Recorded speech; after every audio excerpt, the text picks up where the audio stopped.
margi Chris Owino, Ramogi TV, Nairobi. Erokamano Chris kuom lipodno kawadhi nyime. Motelo ne nyasi mar Kisumu, jatend migawo mar limbe Penina Malonza nyokwayo kweth mar Azimio One Kenya Alliance mondo giwere chuth gi ng'anyo mar reso sekta mar limbe. Malonza olero ni ng'anyo kod tulo osethiro limbe kinde mokalo kendo miyo Kenya lal mathoth. Jatend migawo no jiwo twak mar yudo kwe mochwere ka omedo ni mano ema biro keto lwasi makare mar limbe e kind jopiny kendo ywayo welo mawuok e pinje maoko. Malonza nye wuoyo e nyasi mar sidho kondo jopuonjre mag weche limbe e kar tiegruok ma Kakamega.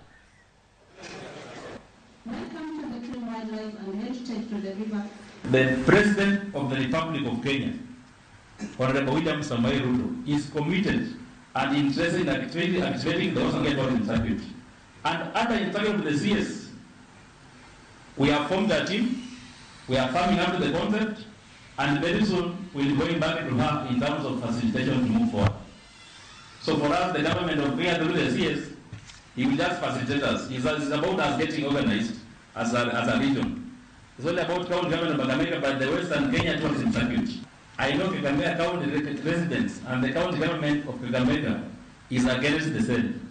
So I'm encouraged and committed, and I believe it will not be solved.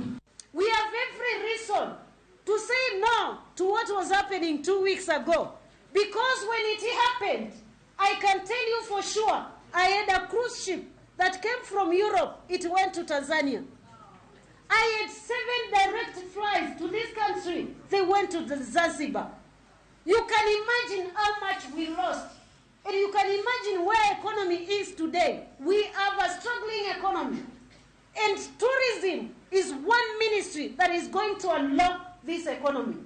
I want you to support me as I work in this country, mapping the products that we have and marketing them both locally and internationally. And so I want to ask you, support the current government and give us peace so that we can kickstart the